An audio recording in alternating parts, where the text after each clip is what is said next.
You ready for Norm Macdonald? Norm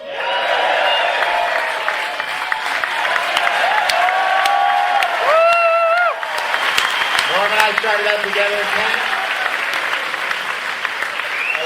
I'm just going to introduce you. Ladies and gentlemen, Norm Macdonald.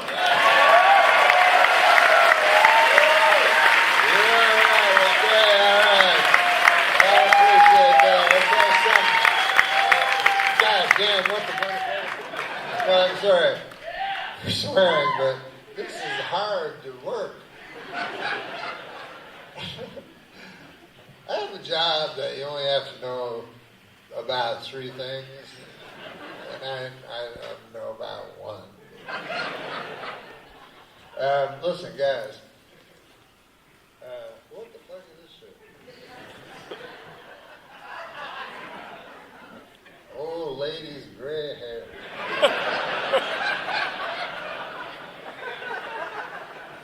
How'd that get out of my throat?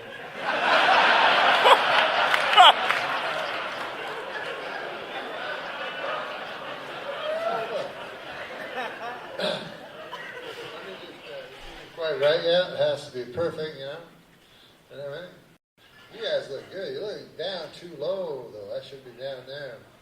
I feel. You want to come down? I don't know if I can make the jump. When I was young, I could make that jump. Can you guys hear me? Oh, yeah. I was unsure because I don't know. But, yeah, I could make that jump, I tell you, when I was young. God damn, you should see me when I was young. But I'm old now and not young. And so if I jump when I was young, I go, God damn, I jumped that, and I feel good. And now I think I jumped that, and you know, the bones would crack, split sideways. And,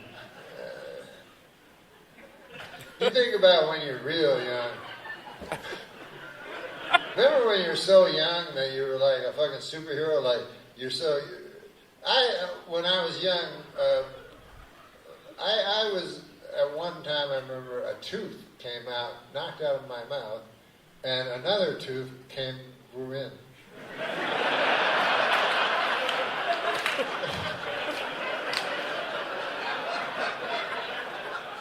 So, and now, with a tooth knocked out, I'd just drink soup for a while until I get that goddamn guy to see me.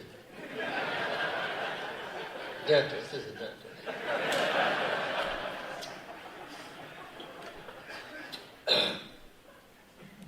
Yeah, when you get old, man, I don't want to bum you out or anything because you'll all get old, you know. But you start thinking different. Like a lot of times, I think of my imminent death. Spent a lot of time ruminating about that. And when something happens, like I spend a lot of time checking out my left arm. I go, how's my left arm feeling today? Because sometimes it feels weird, and then I go, whoa. Because symptoms, the thing about symptoms, this is the problem with symptoms. Because I look at WebMD or not. The symptom, like if you know, the symptom. If you have indigestion, that's a symptom of a massive heart attack. But it's also the symptom of indigestion. So you don't know what the fuck to do. You don't want to go to 911 and then fart. And then the guy goes, what the fuck you come here for that? Yeah, sorry about that. Well, get the fuck out of here. But, you know, so you're too embarrassed, so you just die at home. With perfectly good digestion.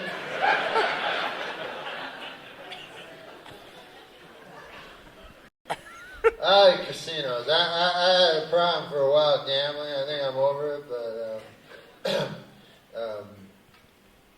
I don't know. I think it's because I'm feeling, you know, I'm feeling good. People think sometimes I'm a hypochondriac, but it's just being old. I swear to God. One time I had a pap smear. They might have got the idea. No, I didn't. That was a joke. But I don't even know why I said it, because I was talking about casino and gambling, and then I don't know why I said that. But I liked gambling, and what the fuck's that smoking shit? I'm not gonna start moonwalking, right? Don't expect anything exciting. I don't know what it is.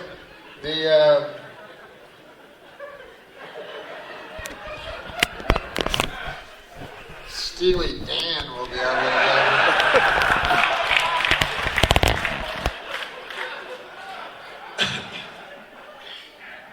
But no, I did gamble a little compulsively for a while, and I'll tell you when you know you got a gambling problem is when pit bosses are your friends. They like you.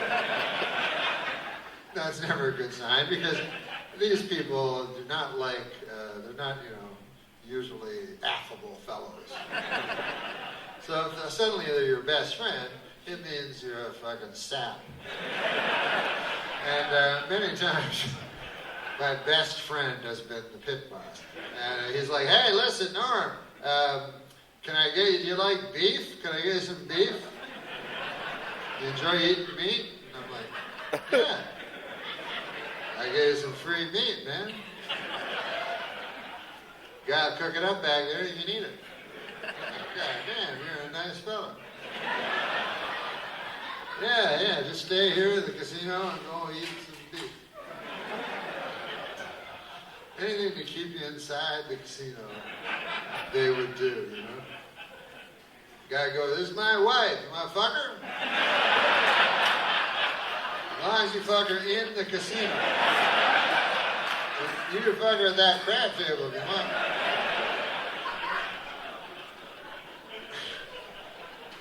But I finally, I started lighting up. I try to gamble a little. I still do sports and stuff. But it's funny, you see things in casino, because I can spot things, because I was a bad gambler. And I can spot, people get systems and shit. They come to the casino, they go, I got a system. I'm gonna play my system. And then one time I saw, you could tell this guy had tried his system and it hadn't worked, because he was going up on the elevator with his wife, and he said to his wife, he said, I don't give a fuck what I said, give me the money. It's my money, I earned it. Worked for Abernathy for 30 years, I think I'm entitled. You can tell in casinos the winners and the losers if you have a sharp eye, And because the winners, man, they're on top of the world, they're singing, Just you can tell by their body language if you're a student of body language, which I am. And they're just walking, looking up. Like, I wonder how much that chandelier costs. I think I'll try to buy that chandelier. That'd go good on my ceiling. And then you can tell the losers, like, hey, I wonder what I get for these shoes. People always need shoes. That much I know.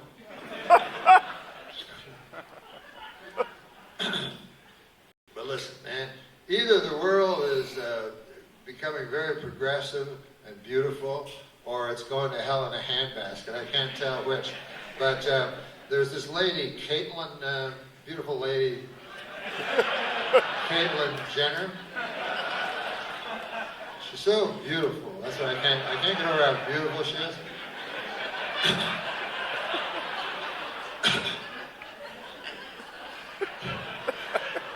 And I find her timing couldn't have been worse because I am of an age where when I was a boy, they had the Olympics in '76, and she won the decathlon. She was the greatest athlete in the world. The greatest athlete in the world in 1976 was a lady. Isn't that amazing? So that would have been a great moment for the feminist movement if, they put the gold medal around. And I was like, by the way, I'm a lady. Go, God damn. The world's greatest athlete's a lady. How about that? But the motherfucker waits till he's 65 now. Like, if you're a 65-year-old man, is it that much different than a 65-year-old lady? What the fuck's the difference? Can you just wait an extra 15 years and die? Go through all that nonsense?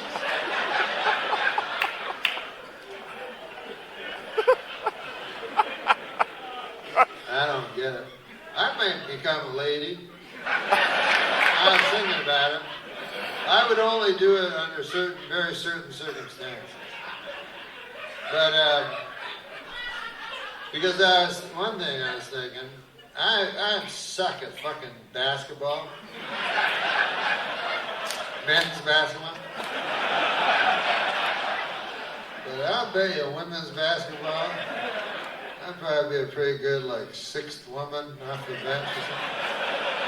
First of all, I'm huge. I'm 6'2". I'm a giant. And they couldn't stop me because I'm a woman. See, when I was young, I would say to I remember I would say to my father, listen, I'm a lady, And my father would go, what are you talking about? You got a cock. And I go, oh, yeah. I forgot. But anyways, that's how ignorant we were back then.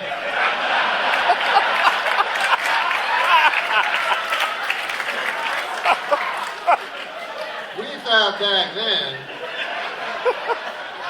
that having a cock meant you were a fella.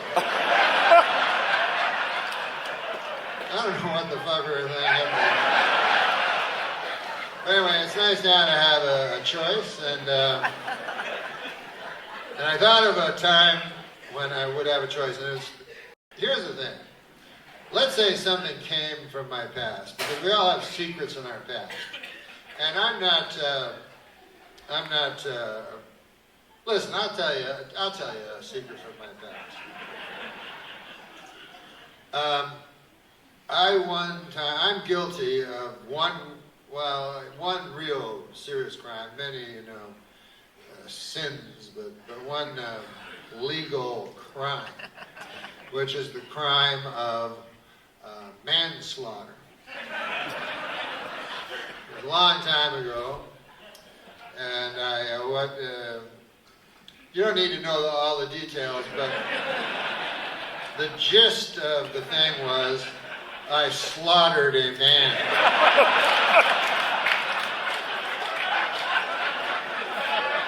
It started off, I think we were arm wrestling or something, and then he was talking about and then we were punching, and then I was like, God damn, I've slaughtered a man. He was lay slaughtered before me, all slaughtered to hell. And I didn't know at that time that manslaughter is actually less of a crime than murder, because it's way worse in real life.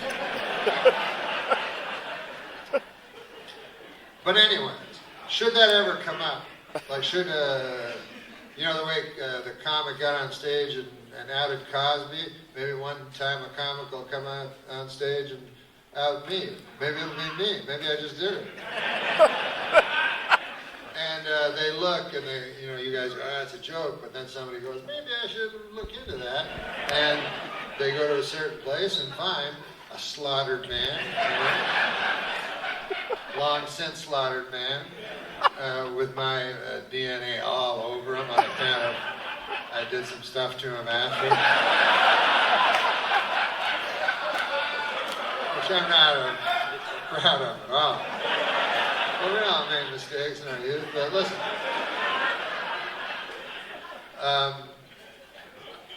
The point is, if I went to jail and the judge said, you have been convicted of manslaughter, but because the jury found that you slaughtered that man. Have you anything to say for yourself? Then I would say, yes, I only have one thing to say. I am a lady. Then you go, you're not a lady? And I go, you fucking bigot. How dare you say that? I think I am a lady, and I should know more than anybody. Who would know more if I'm a lady? You, some judge of some sort, or me, a lady. Now ship me out to ladies' jail. Come on. Get me over there. Because I feel I would be a big hit in ladies' jail. I'm very popular. That is my feeling.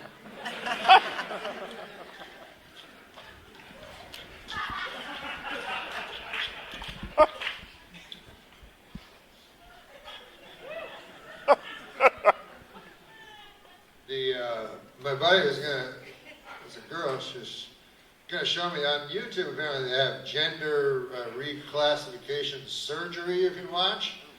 And I said, I'd rather watch fucking ISIS videos.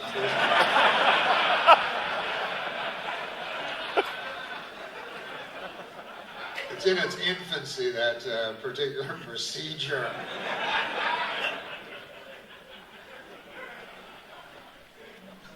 Even most of the people that turn into ladies go, I'm keeping my cock. That's the odd thing about the whole thing. Go, I'm a lady with a cock. What the fuck is that? And I'm a lesbian, huh? How the fuck does that work? I could definitely go for that.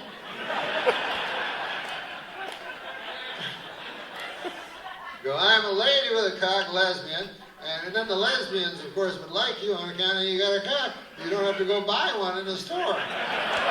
On the way home from the lesbian bar. You're on your way home. You better buy a cock. Don't worry about it, I got one. You got a cock? Yeah, lesbian with a cock.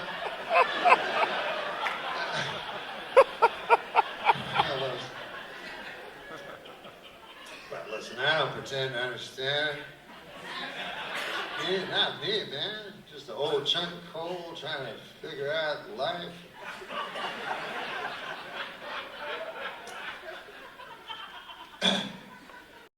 Sexual matters of any sort confuse me, I don't. And it's because I'm of my age, I'm 51, 211. As Abraham Lincoln once called me. I'm 51, and my cock doesn't work that well, I'll be honest with you. You guys will realize it when you turn 51. Because when you're young, you go, yeah, damn, my cock will work forever.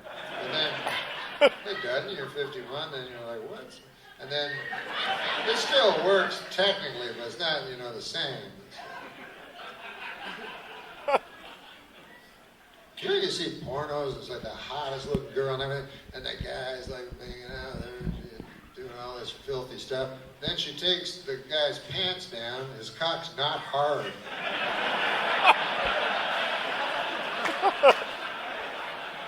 Anyway, that's kind of like me. Like in the porno, they're not like, what the fuck? But with me, they're like, what the hell's going on there? And well, what? It's hard, in a sense. It's inflated a little bit. We can work with it. It's not dignified. I'm thinking of retiring from fucking.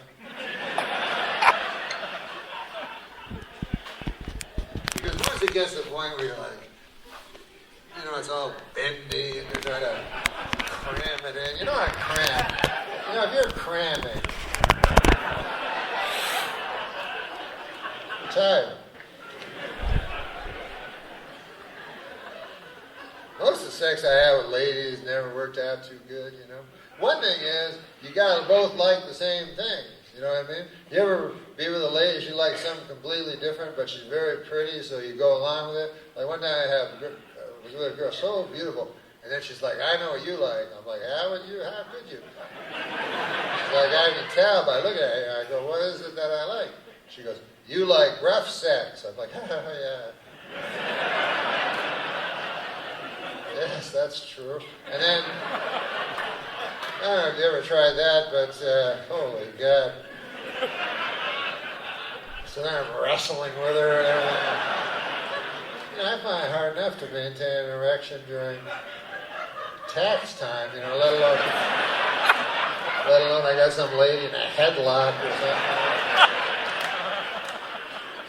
One woman's like, I want you to rape me. I'm like, well, you say you want that ain't rape if you want it. I could come back in a few days with a rock when you're not expecting it. But I don't think either of us want that. But no, I'm just a simple fella, man. I've never been one of those guys go, we ever see those guys like this be, I whip my balls and shove a giant thing up my ass. Do you have a vice that you can put my ball in? I don't know how that must happen in stages, That's why I never, like I just find a lady, I convince her to let me lie down on top of her. That's it. Nothing fancy. And you never want to go with one little step because it's a slippery slope before the giant thing,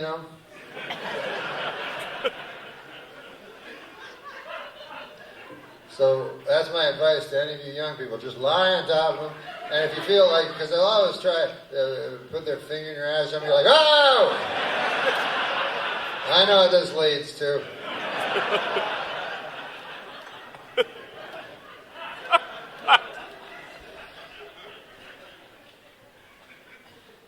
But if you want to have really good sex, find a lady. Convince her to lie down underneath of you. Get her to sign a form that says that. Put that in a safe. And then lie down on top of her. Then cover yourself with about 12 layers of quilts. Turn off all the lights so it's Stygian blackness. And then get off her later.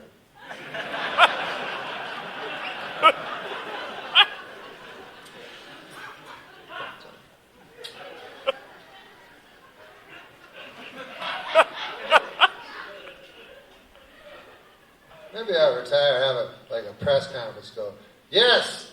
Because anything else you can retire, you know what I mean? Like a job, everybody retires a job, everybody, at some point, you go, fuck Abernathy, I'm not fucking listening to that motherfucker no more. I had it with Abernathy. I'm going to retire, and Daphne and I are going to go to Costa Rica's, and we're going to lie on a hammock. And rekindle our thing. Or like I retired, I used to play rec league hockey all the time. And one time, 2 years ago, I just said, I can't do it no more, man. I can't. My arches are gone. These guys are young. They're hitting me hard. They're out skating me. I lost 4 teeth total. And I'm lucky to have lost only that few. And it broke my heart. But I had to hang up the old tackleberries, and everybody understood, man. They're like, oh, yeah. But somehow, sex, you're not supposed to, Like, I would love to just go, listen, I'm announcing my retirement from fucking, and I'd like to thank them 8 ladies that let me lie down on top of them. It was very nice of them. I really appreciate it. I know they didn't care much for it. But that's the other part about sex when you're a dude, because you know the lady is not having nearly as much fun as you. It must be different for a lady, because they see the guys having crazy fun. But, you know, dudes are just looking at the ladies like... You can tell the lady's not having fun because the dude is usually telling the lady. Even in pornography, where they're like, you like it. Wait, it's like, huh? I was just saying, telling you like it. Yeah, I guess so. Trust me. You like it, you dirty fucking... What is it? In porno, they're so mean to the girls. Like, I watch it, the girls could not be more accommodating. Like, just instantly have sex with a dude. They never did that with me, ever. I've been once on TV. I used to be on TV. These guys, they just got a futon and a light bulb and shit. Ladies, very accommodating, nice enough, and then the guy's mean to her. And then even the title itself is like, dirty, fucking, cum-guzzling whore, loves to suck and fuck. And I'm like, well, that's not the film I just watched. That seemed to be mostly the feller's idea. What's the title of that for? Should be the greatest lady in the world that I ever met. In a park one time.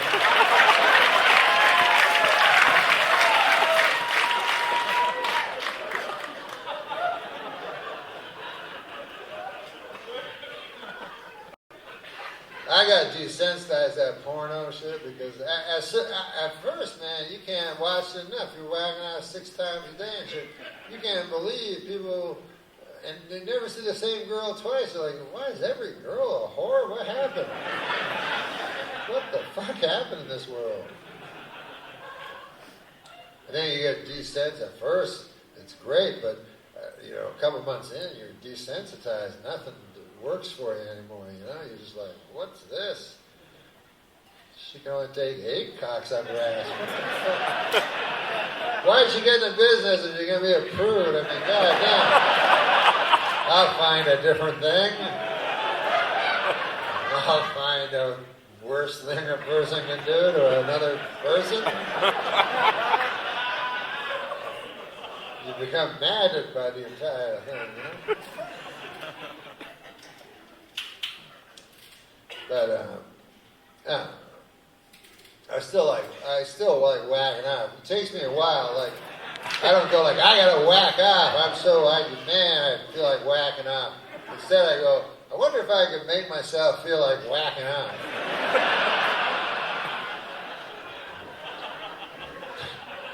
So it's a little bit... But you think the imagination it takes to whack off, Like, you have to imagine a scenario that is not real at all, and imagine it to such a point, that even like paranoid schizophrenics have a tough time going that far into believing that they're with a lady when they're not. You know what I mean? And but somehow you do it, and you create a scenario in your mind where you're with a lady. And you're the lady. This is men. Ladies are different. I don't know. I can't speak for ladies, but sometimes I've asked ladies. I go, "What do you think about when you're masturbating?" And then they go, "The wind."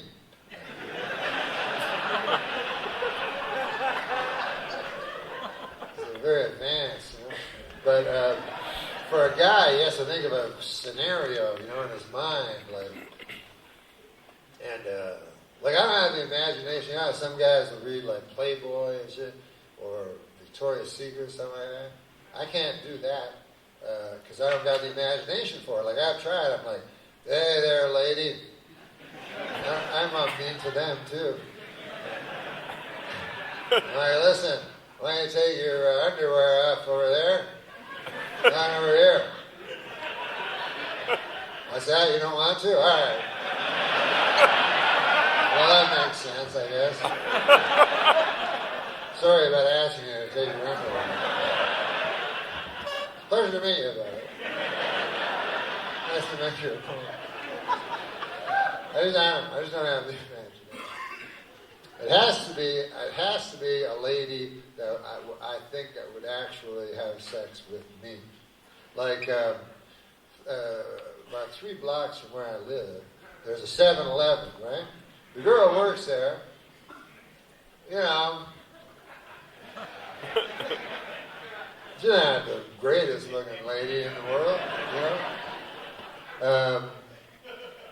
Plain kind of face, you know, and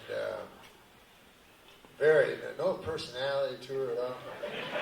Like, just a blank, like, blankness. No breasts. She has no breasts. She's not a guy. But anyways, the point of it, she has long hair. That's one thing. Long brown hair go down there. So, anyways, I know that because one time I was buying some sour cream onion chips, and she says to me, hey, I like sour cream onion chips. I was like, yeah? That's interesting. And then she goes, no, I really like sour cream onion chips. And I was like, and then, you know, a moment comes where you're like, wait a second. We're talking about more than sour cream and onion chips. Sour cream and onion chips, just the shadow of what we're talking about here. So anyways, that happened about, I'd say, 3 months ago. Ever since then, I've been whacking off thinking about her. She has no idea. If she knew any of it, she'd be appalled. Even when I go there now, I'm like, here's my sour cream. She's like, hi. I'm like, hi. Give me my change. I gotta go. She's like, what's the matter? Nothing. Just like, I gotta go, is all. But yeah, so in my mind, I create, this is the weird thing. In my mind, somehow, I could create a thing that's not real, that's so powerful that it brings me to this place of filth, swinish expulsion. But it's incredible to me that it could be, that you could bring yourself to that, you know what I mean? But I'll be, because I'm just lying in bed in reality, but in my mind I'm like, there you are, they give you a little time off there, huh, from the 7-Eleven? Yeah, why don't you come in here? I'll give you some 7-Eleven right now. Well, being plus it doesn't even make sense, was it? She doesn't care. I'm like, and then I do all this crazy stuff that I've never done in real life. I'm like, what about this? And then, all of a sudden, you know, there's the 4-second issue, and then all of a sudden, boom, you're back in reality, and that's the worst moment ever. You're like, wait a minute, there's no lady. It's just me. It's just me all alone. I gotta get a hold of myself. I gotta get a hold of myself. It's me all alone lying in bed. That's right. I'll go downstairs. I'll make myself a cheese sandwich. Sure, that's what I'll do.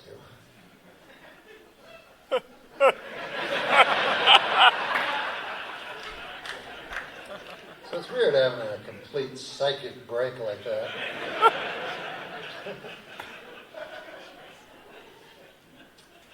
But it's fun. I never had a bad time. Like, you know, guys, there are some guys who whack off while hanging themselves from the neck. I don't know if you ever heard of this. It's called autoerotic asphyxiation. Very fancy name for a very filthy thing. And it should be called whacking off while you fucking try to hang yourself. But And listen, I understand hanging yourself in the neck until dead.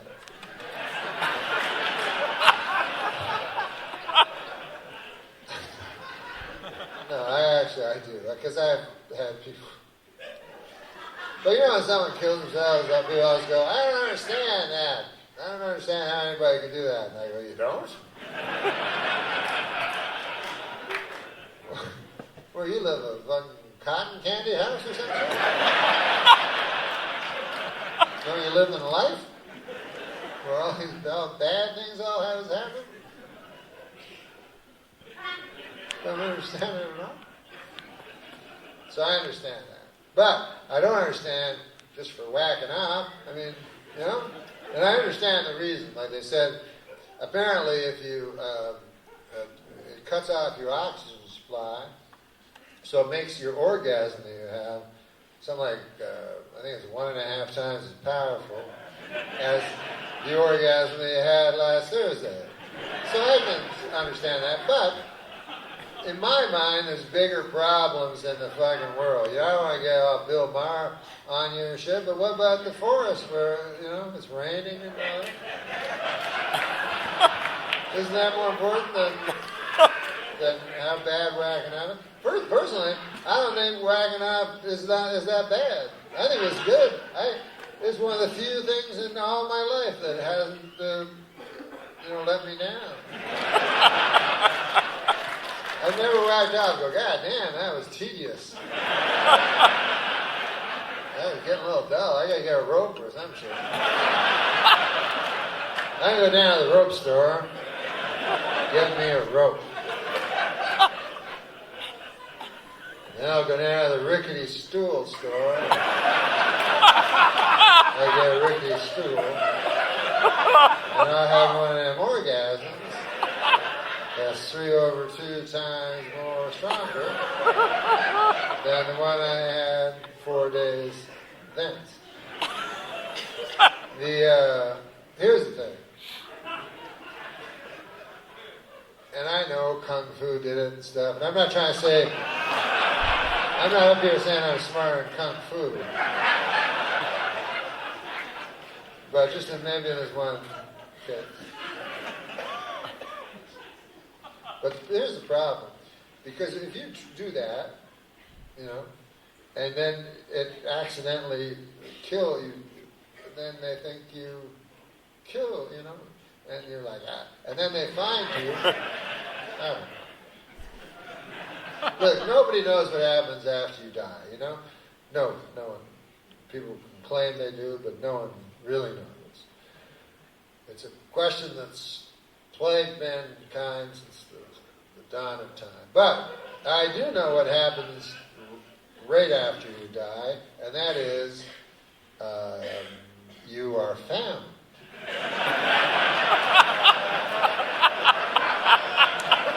So, here's how you don't want to be found. Because, and it's loved ones that always find you. And you don't want them walking, gross! What the? Probably put that in your tombstone. Gross! What the?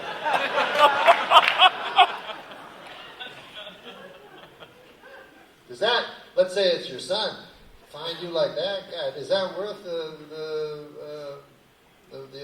orgasm? I don't believe it is either. I agree with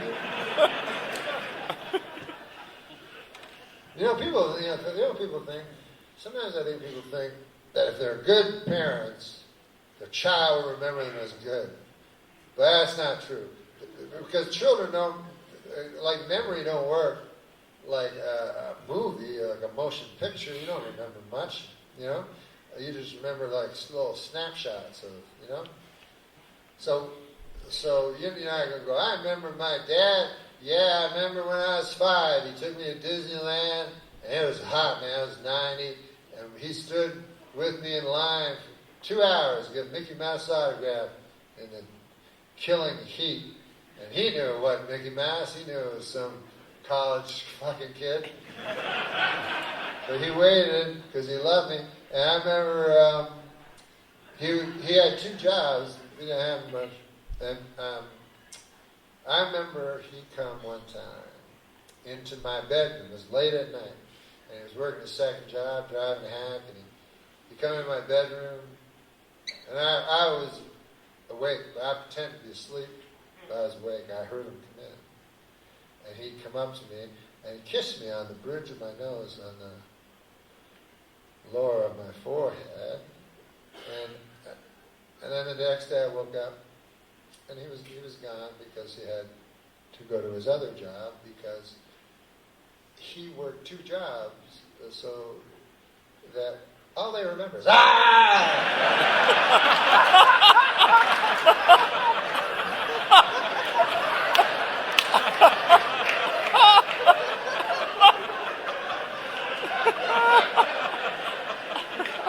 So you gotta be careful. If I ever did it, I would pretend it was a real suicide. So if anything went wrong, you see, I'd write it down and everything like that. That way, if it's a real suicide, then your loved one finds it, then they'll go, gross, you know, they'll go, whoa, mysterious. Mysterious fellow.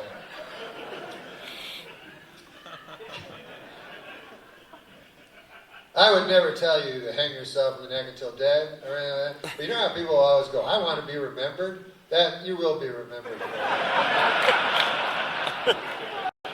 Because I have suicides in my family, and like the first one was my great-grandfather. Not maybe not my first one, but the first one I remember, my great-grandfather, he was in the Depression, the Great Depression, and so every time anybody talks about the Depression, how bad it was, I go, goddamn right it was bad. What about my great-grandfather? He went to the North 40, found the sturdiest of the poplar trees, and took some rope, and a spirit lifted up. And people go, God damn, he sounds mysterious. Oh, you're goddamn right, he was mysterious.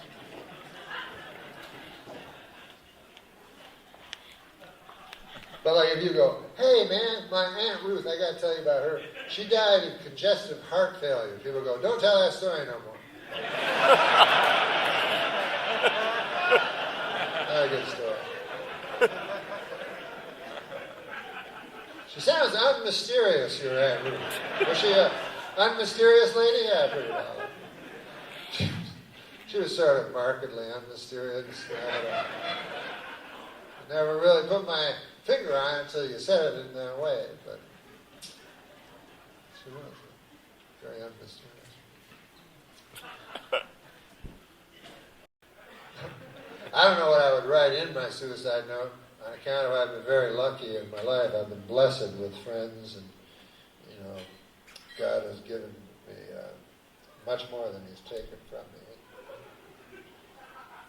And that's all you can ask for in this here world.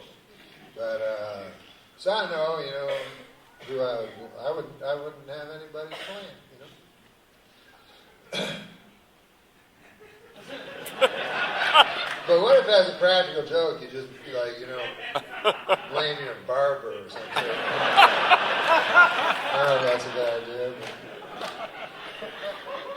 he goes, "Oh, Stan Crenshaw's fault." Because then you know the police would have to go. They'd be compelled to go to Crenshaw's barbershop. Will you Stan Crenshaw? Yes, sir, I am. Can I give you a haircut? No, that's not why we're here. We're on official business. You ever hear of a fellow who went by the name of Norm Macdonald? Yes, sir. I used to trim his hair every couple of weeks. Well, he took his life because of you. Says it on this piece of paper.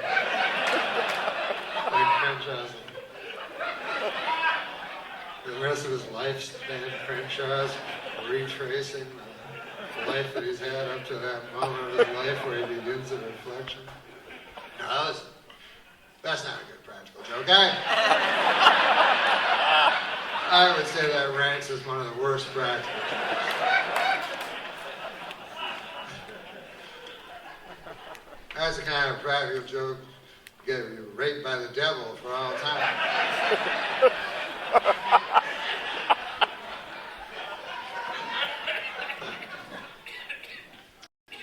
I try to live my life so that I don't spend eternity being raped by the devil.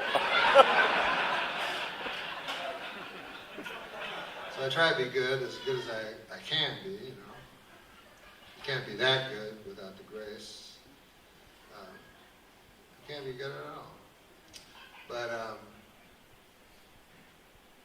like you think about it, I'm a Christian, by the way, but like people, a lot of times they think Christians are like, oh, I'm better than everybody and shit. But actually, no, we're the worst sinners of all, Christians, you know. Like, for instance, look at me, right? I'm a Christian, and I eat apples. Now, page 1 of the book. I don't like apples as much as the next guy, but goddamn. I like a Rome apple, I'll eat that. Macintosh apple, I like good apples. Red Delicious. I don't like that one. I mean, I don't like that they get to name it Red Delicious. I don't think it reflects well on the people that make Red Delicious apples, that they name their apple Red Delicious. I really don't like it. You know, like at the apple naming convention, whatever the fuck it is, like I go, Bill, what are you naming your apple? I'm calling it Rome. How come? I'd say, well, how come? On account, I figured I'd stick a sticker on beside and say Rome. And then people buy the apple, and because this is what happened. Me and Daphne went to Rome about 3 years ago to rekindle, I think. And we thought, put Rome on there. People eat apples, see Rome, maybe in their head, subconsciously, and all that shit. And then one day maybe they go, God damn, that's nice of you to do. What about you, Bill Bob? What do you call your album? Call it Macintosh. How come? Because when I was a boy, why did I call that goddamn album?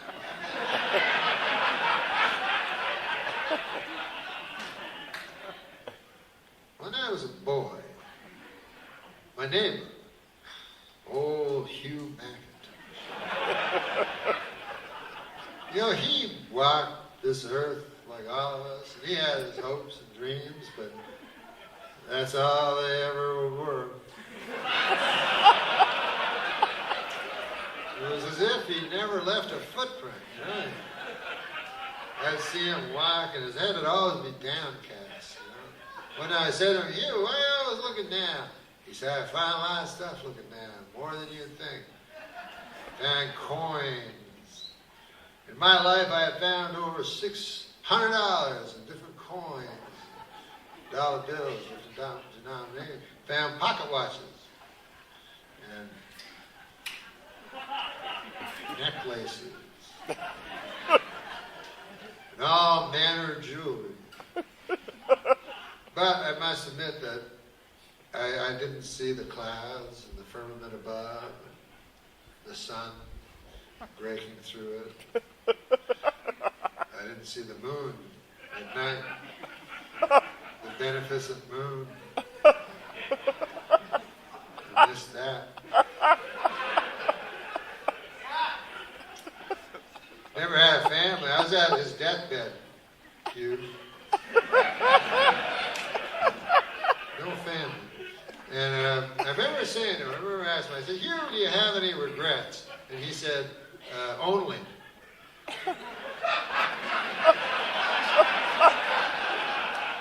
Then he expired. And then you know how they say you can feel something happen? Nothing happened. He was exactly the same, dead as he was alive.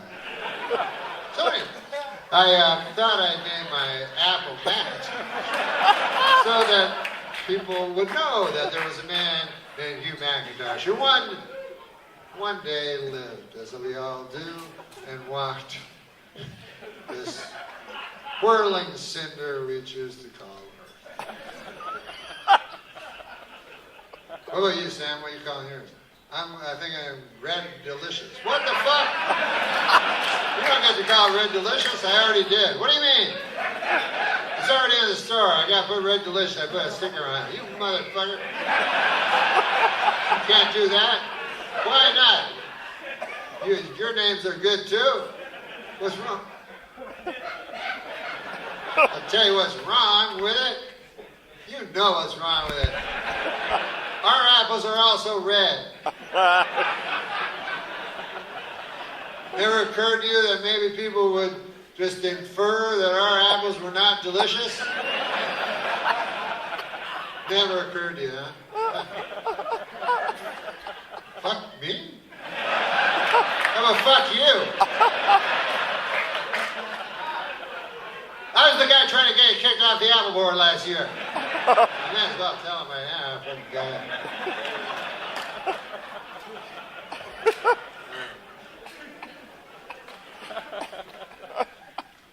But listen, not everything has to make sense. Sometimes it's just gibberish is fun, you know?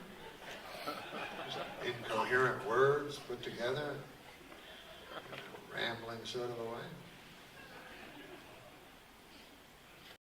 I was thinking of Bill Cosby, you know. It's been such a weird year and stuff. Bill Cosby was my hero. I grew up, because, you know, I always wanted to be a stand-up and everything when I was young. You know, he was a king, you know. And I so admired and loved Bill Cosby. And, you know, I tried to emulate him. And, you know, I never liked his comedy. That's the only thing. I never liked one of his jokes. I was like him as a man, you know.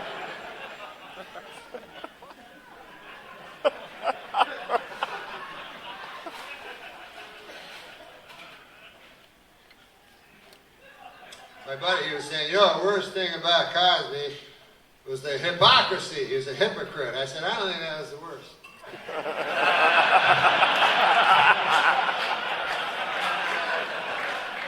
I think rape was the worst. And then the drugging of the rape, before the rape.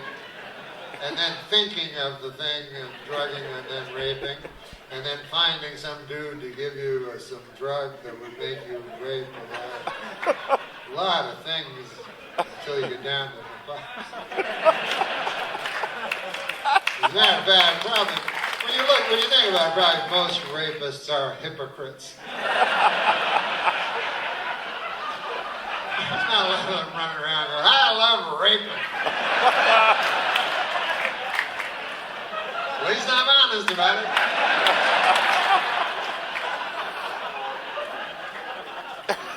So yeah, he's a hypocrite, but it's such a little thing compared to the big. You know, it's like when they charge, you know when they charge criminals and they charge them with the major crimes, but then they charge them with some weird little crime? Like I remember that guy in Chicago, he killed all them nurses, he was insane. He like raped and murdered like 9 nurses. And Richard Speck, so they charged him with 9 counts of murder, 9 counts of rape, and 1 count of breaking and entering.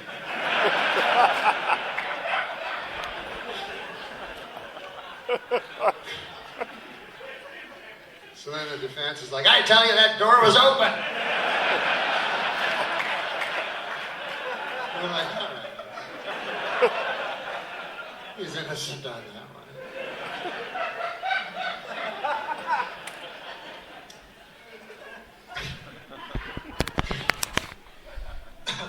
So that's how I feel about Cosby being a hypocrite. Like, because, you know, there's no lady ever woke up in some hotel room all drugged up with a Cosby cock in her face.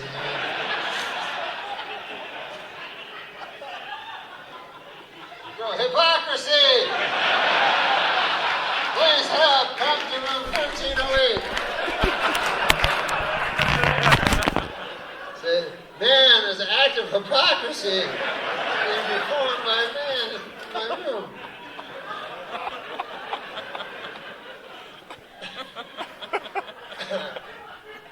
People are so against hypocrisy. That guy's a hypocrite. I don't know. I mean, who the fuck isn't a hypocrite? How can you have a kid and not be a hypocrite? Like, I have a kid, I don't want him to know who I am. Christ.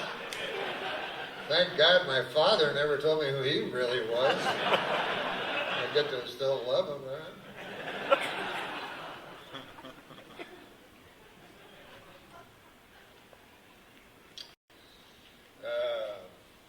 I miss my dad sometimes. Mostly I don't, but sometimes I do. Fades away, after a while. That's what's great about time. There are things about time that, especially as you get old, that the snow gets a little deeper.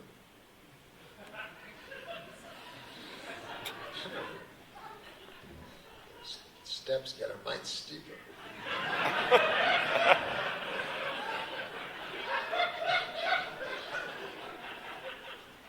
I'm testing my material for when I get to be a real old man. Like 20 years from now, old crotchety man. I don't like anything. When I was a kid, everything was different. When I was a kid, pot was something you made your beans in.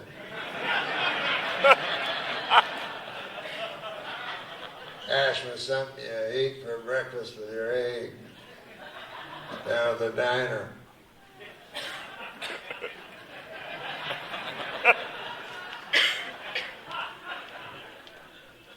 Acid, something you threw in a fellow's face when he danced with your wife.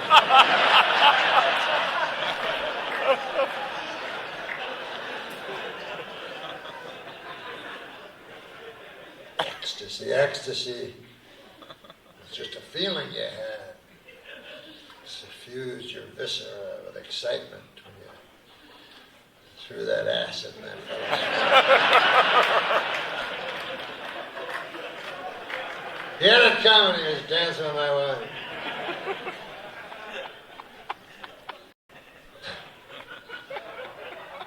I wrote some shit down, and then I can't read my own goddamn writing. Oh, no. Famous. Oh, yes, famous. People are famous nowadays for odd things, as we all know. That, like, if you're a lady with a huge, giant ass, somehow you can become enormously famous. Whereas when I was a young kid, and a woman came by with a big giant ass, people go, "Get the fuck out of here, you big ass." Good God, did that woman have a big ass or what? The biggest ass they ever saw. Anyway, she's gone now. Good luck with her ever finding a job. Anyways. And then I was thinking, like, because when I was a kid, I wanted to be like a cowboy. It's just that stuff that kids want to be.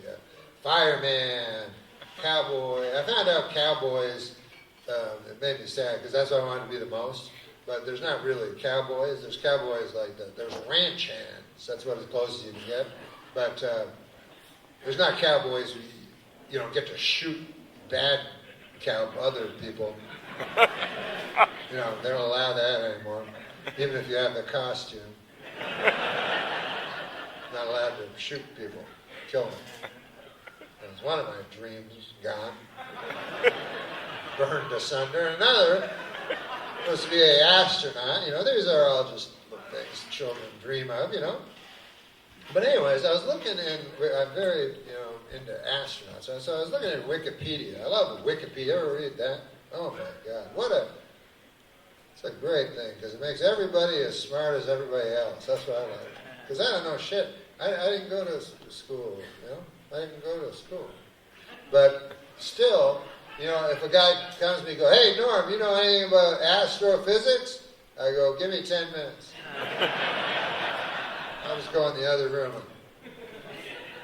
And then I come back, I know more than that fucker. Because he learned it 20 years ago. But that's what I love about Wikipedia. But I was looking up astronauts, and here's an interesting thing.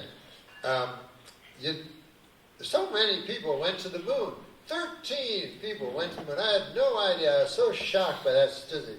Because all I had known was Buzz Aldrin, Neil Armstrong, and Michael Collins. Because when I was young, I was a little boy, and my dad would watch on Philco TV, and he was saying, this is real important, you gotta watch this. And I remember that. But I don't know any other ones that went to the moon. There's 10 other ones. So, and Michael Collins, by the way, didn't actually go to he went to the moon, but he didn't step on the moon. Like, all three of them went to the moon, right? Buzz Aldrin and Neil Armstrong, they left the lunar capsule and then climbed down a rope ladder. And then Michael Collins, he had to stay in the lunar capsule. I don't know why. And he was looking out the window, you know, and they're fucking playing golf and shit. You know? Driving around on dune buggies.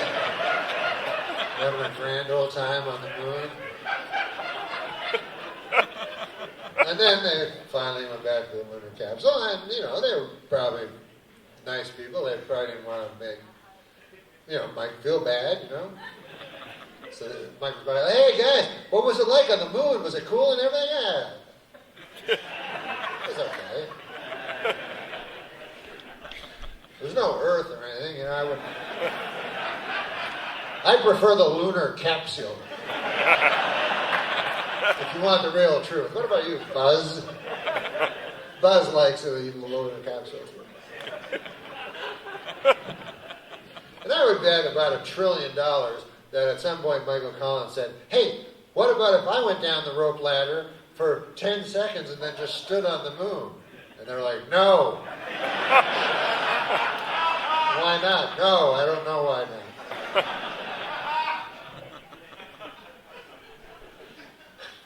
A lot of things people just don't know why not, but that's the way it goes. But anyway, the last astronaut was this guy, Harrison Schmitt.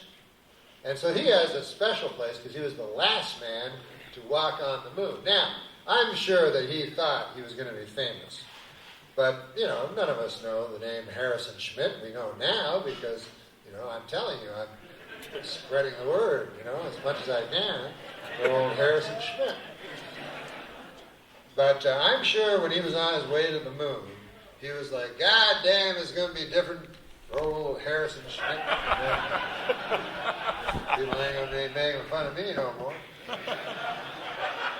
I won't be able to buy a fucking drink in this town. Hot and cold running pussy for old Harrison Schmitt. Can't wait till I get back. Didn't work out that way at all. Maybe he gets free drinks, but in a different context, you know. It's just him in a bar like, hey, Bill. Hey, Harrison. Maybe you give me a drink? Yeah, sure, Harrison. Come on over, man. Tell these guys your story. Yes, sir. Nice to meet you, folks. I walked on the moon. Thank you very much, sir.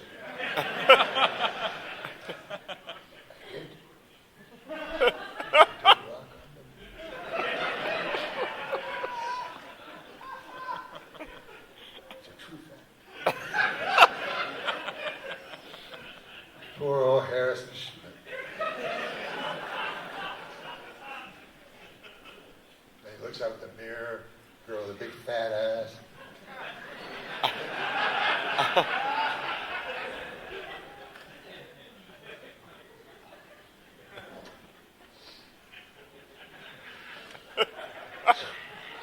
Things have changed, that's all. Different things are considered, you know, what's his name? Caitlin, the beautiful Caitlin is considered brave. Words have different meanings now.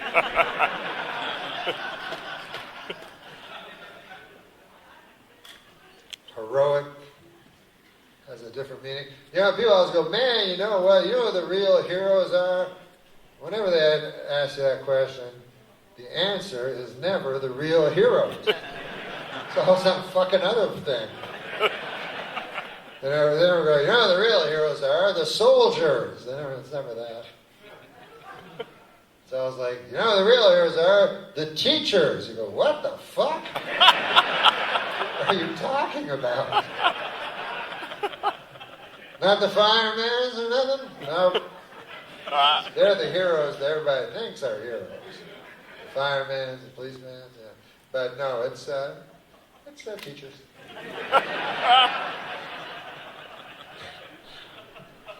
And both my parents were teachers, you know.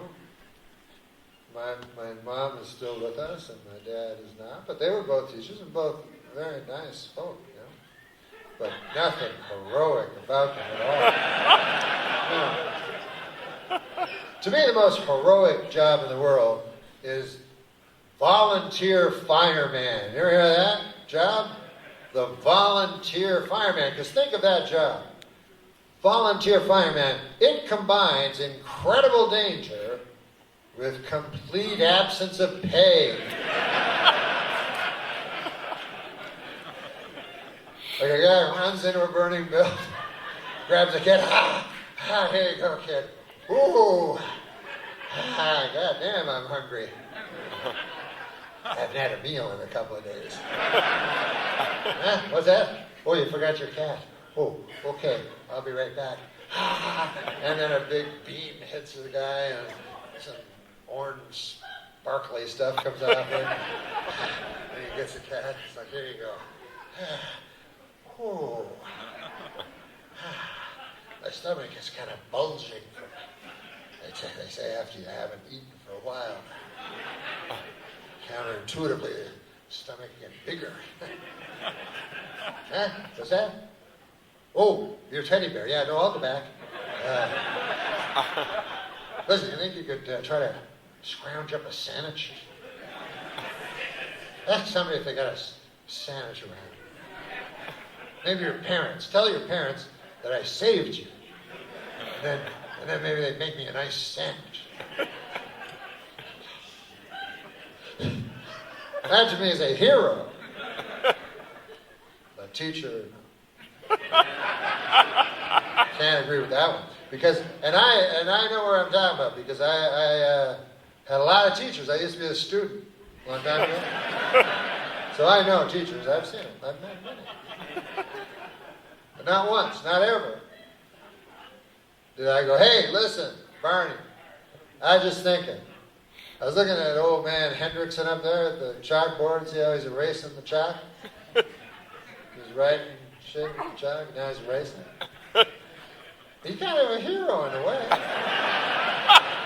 When you think about it, the way he tells us what to do all the fucking time and shit, then we have to do it because we're scared of him.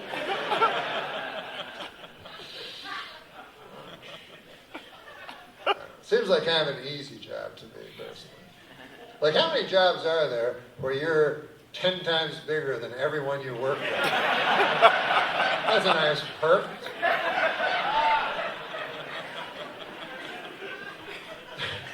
If there's any hero at all in the deal, I would say it would be the children that seem to do the bulk of the work. You know, she was like, here, 500 words and some shit you don't care about. You're like, There you go. And they're, all right, C. That's your contribution? What? Yeah, they're nice people. And I don't know what qualifications you need. Like other jobs, you have to have, you have to know what the fuck you're doing. But let's say you teach grade 5, the 5th grade. You know, what qualifications do you need? 6th grade education.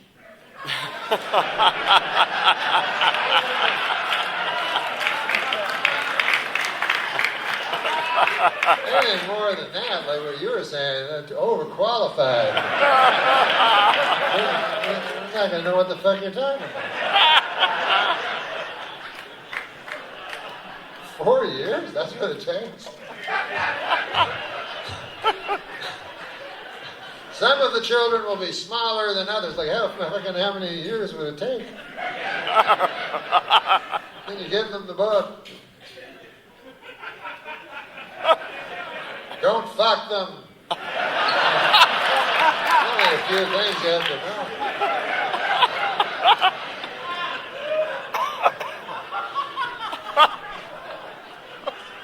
I remember before school, man. I don't like school. I don't like school one single bit. But before school, I remember that. God, that was fun.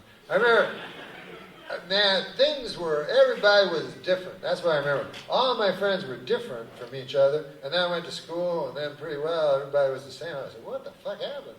And then I got to be an adult. I was like, God damn, now everybody's exactly alike. But when I was little, everybody was different. And we were all running around with our bikes and banana seats and shit. And then I remember, like, I'd go over to Sean Kay's house, right?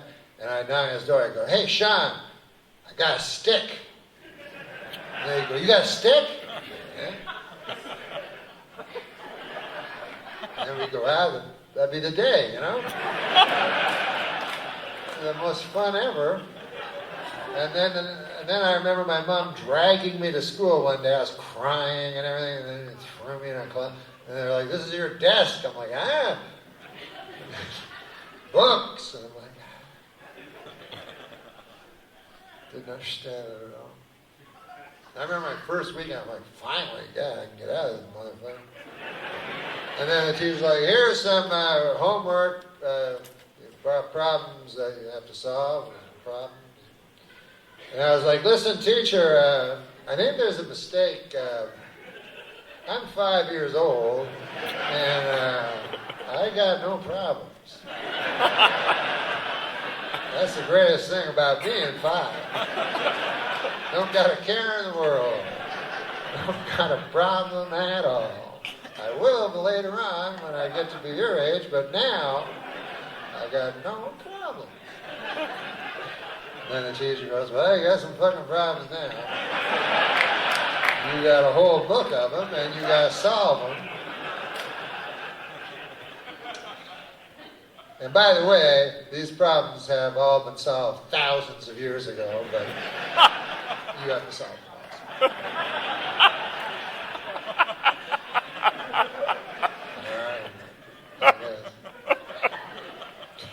But then my big brother, who loved me, he taught me a cool, very cool trick in like math homework or anything like that. Like, it turns out, if you decode you can crack this. The back of the book has the solutions to the problems. The problem is they're upside down.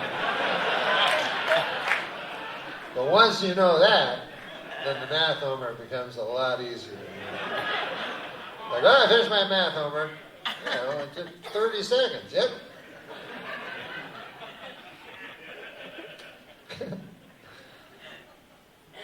Do they teach you to lie in that 4-year fucking class? That's what I didn't like about teachers. Fucking lie. You know what I mean? Because the students would always say the truth. Go, hey, I'm never going to use any of this shit. And then the teacher go, yes, you will. Then you go, oh, yeah, man, I guess I will. Then you grow up, you go, they fucking lied, motherfuckers. I thought I wasn't going to use it. I was fucking 7 years old. And I knew I wasn't going to use this fucking shit.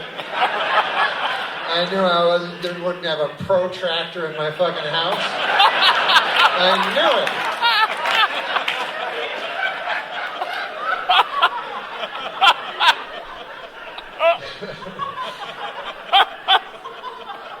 Yeah, you don't know what a protractor is? Do you forget? That's the other thing, you forget everything. That's like they have they have that show, Are You Smarter Than a Fifth Grader? Of course you're smarter than a fucking fifth grader. But you watch the show, the fifth grader wins every motherfucking time. And he's not smarter than you, that's retarded. It's because of what he's saying. They ask you questions that you learned 30 years ago, and this kid learned yesterday. So who the fuck's gonna win? Exactly. What's a protractor?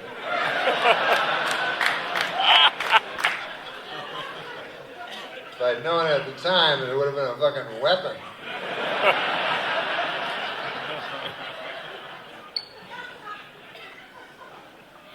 No, I wouldn't have killed the person with a protractor. Excuse me. But, you go on with life and you try to be happy. I just had nothing to say, so I said that. Sometimes I'll do that. But anyways, there's no going back, I'll tell you that. I realized that very early on. I was in grade 0 or 1 or... That's not 0, that's kindergarten. But I always called it 0. But I learned early on, because I'd be sitting in class and, what do we do now? And I'd look out the window and there's that stick. I can never go back, though. It's only a stick now. I could measure it.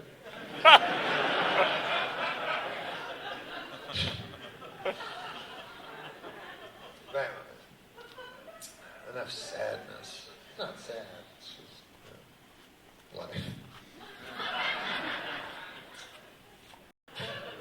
You know about that thing where they say recovered memory, like they go, you could have been raped when you were 5 or something, and then you repress that memory, and then you recover it years later, like when you're an adult.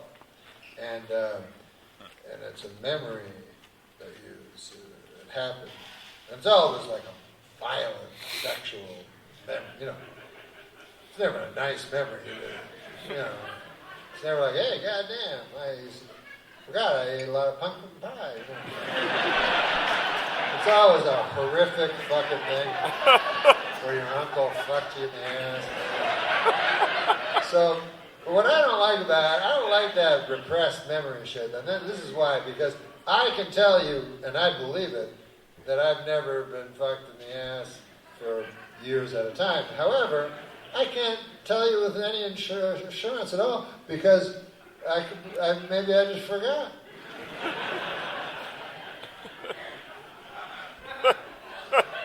So it's about 50-50, really. If you have any understanding of the rudiments of mathematics, you'll know it's about 50. But if I did have that memory, I would like to keep it repressed for the rest, till I die. I don't want to ever recover that.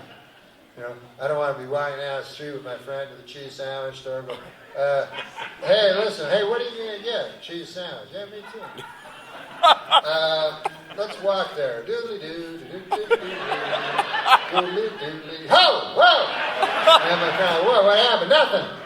It was something. I just remember something. Between the ages of 4 and 8, my uncle fucked my ass every night.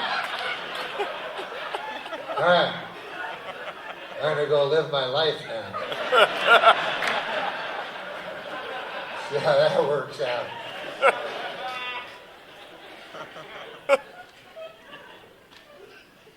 I don't think I even really believe in recovered memory, personally.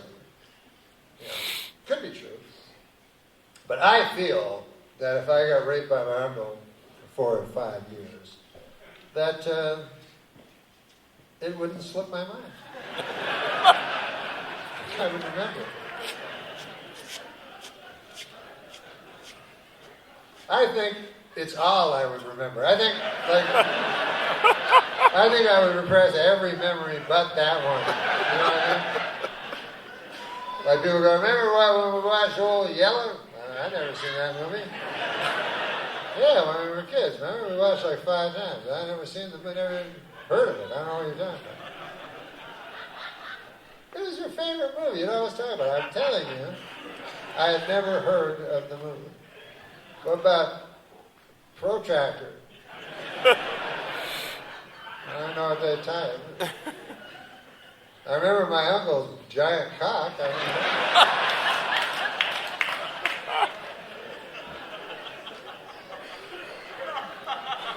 It probably wasn't that giant. You know, if I went back now, you know how you think things are big and then you go back.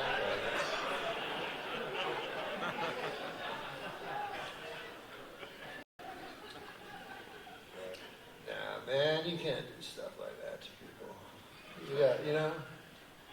That's not why we're on this earth. That's not why, you know? You gotta just try to do your best to love. I learned that when I stopped fucking.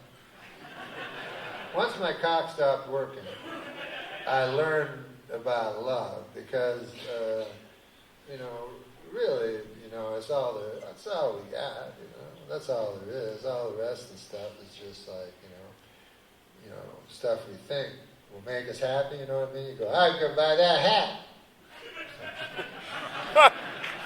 That'll make me happy, and then you buy the hat, wear it for a while, and then later you go in the closet and go, where the fuck is that hat from? Did I buy a hat at some point?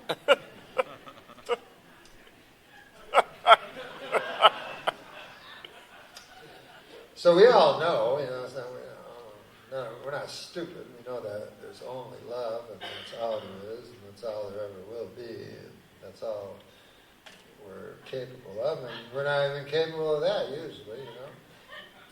You have to try your hardest. And like I try, you know, but sometimes, usually I'm not good and I can't. Like there's a homeless guy who lived beside me. Like I have a home. He lived. He's in the street and shit. So I walk out every day and stuff, and I walk right past the homeless guy. And he's always like, you got $1? I go, I don't got no fucking $1. And then $1 would be falling out of my pocket. He's like, what about that one? I'm like, that's for licorice. Says, never mind about that $1.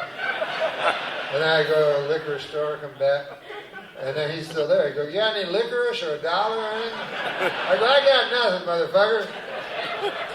Get a job. I hear they're hiring people that shit and piss their pants down the street. It would be perfect. Let me get a job. Most retarded thing you could ever say to a guy.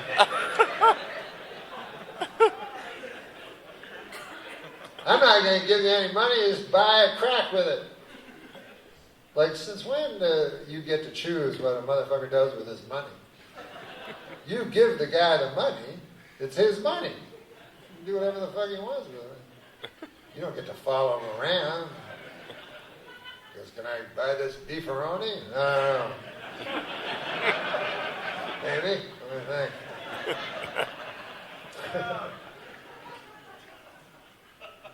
That's why some people go, I just give a homeless guy food. I don't want to buy a crack and shit.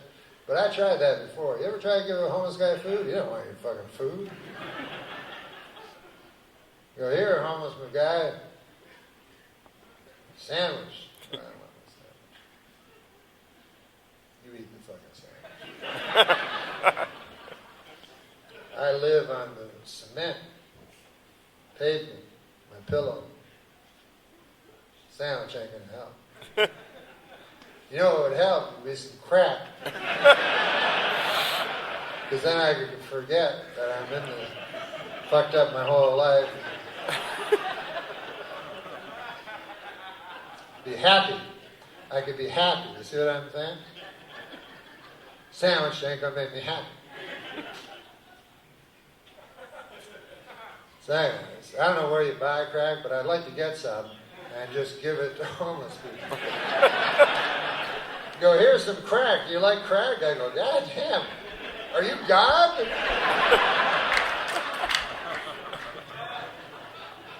People keep trying to give me sandwiches and shit. Thank you, sir.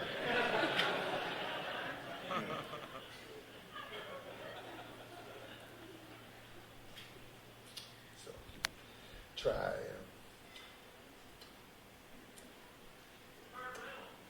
At one time, try. But that's why I think I like Down syndrome people. Because here's why. You know how, what do we want, really, in life? Happiness, right? So, but do we have it? Not often. You know what I mean? It's like out on the floor. It's ching, ching. And then one time, ching. But the rest of the time, and but life is like, it's just plodding, and it's like sand, and sand. You're old, and you're getting older, and the sand, and you dropped your knees, and goddamn, I want sand. But then you'll find maybe what's in sand? Fleck of gold, and they go, whoa, that gives you hope to keep you going. So I see that gold as like happiness, And I see Down syndrome people, they just seem to have big nuggets of gold all the time. They're happy. Couldn't be happy. And still people pity them. I don't understand why. People always look at those Down syndrome people laughing always laughing.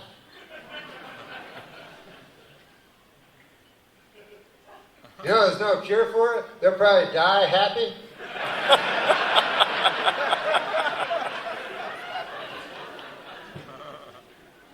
They don't know the horrors of life. That's the problem.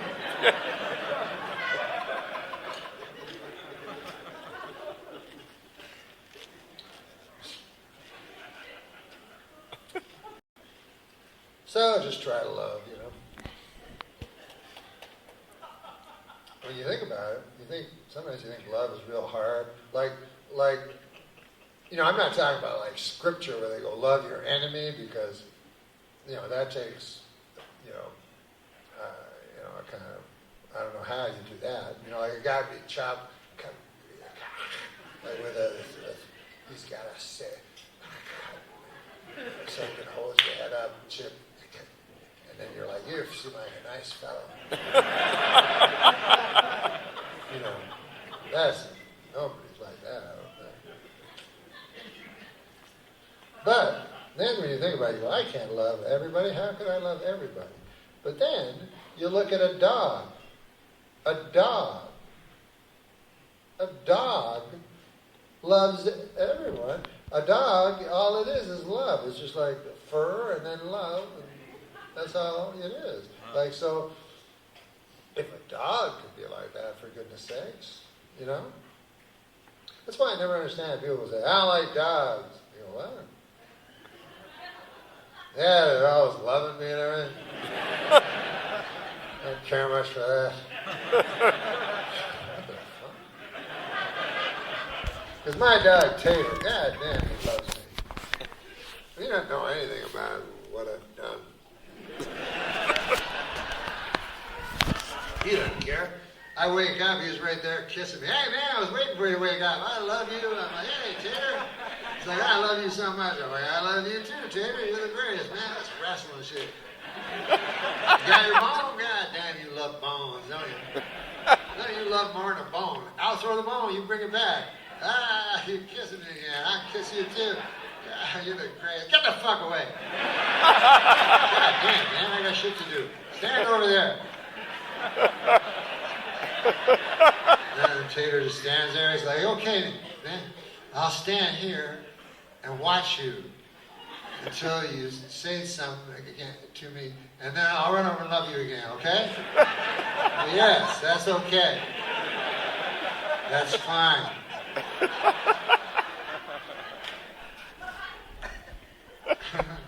So if a dog can do it, we can do it. Hitler had a dog. Think about that. Like, talk about people say unconditional love, but really. Like if you walked home, this is unconditional love. If you walk home, your wife's blowing 8 guys. You walk home early, you get a cheese sandwich, you're like, hey, honey, I love you. This condition that's happening, it doesn't have anything to do with it. People are not capable of that. Dogs, however. So there was this dog, went by the name of Blondie, loved Hitler more than any person in the world. He would wake up, go, where is it, Hitler? I go, he's gone, huh? Well, I love you too, Goebbels, but goddamn, where is Hitler? Is he coming back soon? He's at the wolf slayer raid. Wolf? No, not a wolf. Goddamn, dog. He's coming back soon. Oh, here he is. Hey, Hitler! Hi, Hitler! You're the greatest guy in the world. Hitler is the greatest man ever.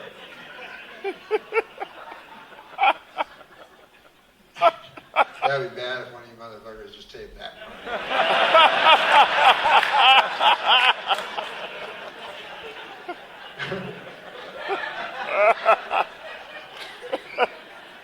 That's the context. I love you guys. It sounds like a weird thing to say, just like modeling shit, but it's true on account of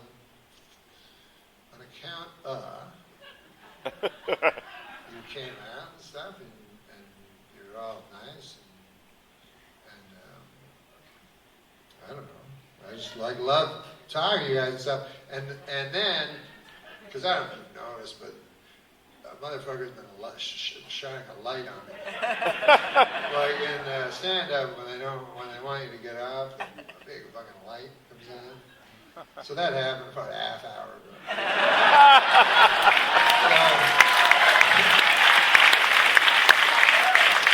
So when I go back there, it's all different. Here is all love, but it's just that far. And then they'll be like, what are you doing? You gotta get them back on the floor.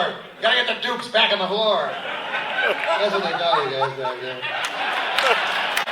You gotta get the sacks back on the floor. What the fuck are you doing? Didn't you see that flashing thing? I said, I didn't see no goddamn flashing thing. You didn't? I swear on my son's life, I didn't see it.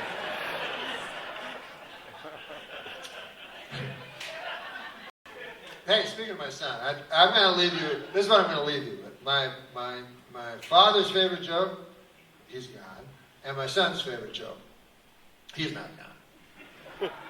He's still here. But anyways, my father's favorite joke was this. He said, fella, memory failing him. So doctor told him to go to the pharmacy and get a medication. So the fellow went to the pharmacy and he got the medication. And his friend, the next day, they were chewing tobacco on the front porch. And one of them says, Fred, now what's the name of that memory thing you got? I heard you got something for your memory. What's the name of it? Fred's like, oh, God, what is the name of that? It's... What's the name of that flower? It's a flower. I don't know, a tulip? No. You wear it in your... Is it a carnation, Fred? No. It's a flower that, sometimes it's long stem. You give it to a girl who are romantic. That was a rose? He said, yes, that's it, yes. Rose, what the fuck was the name of that medication? I got at the pharmacy. Remember? That's my dad's favorite joke. And then my son's favorite joke is very short. It's roses are gray, violets are gray, tulips are gray, because I'm a dog. Okay, guys, listen. I love you. Take care of yourselves. God bless.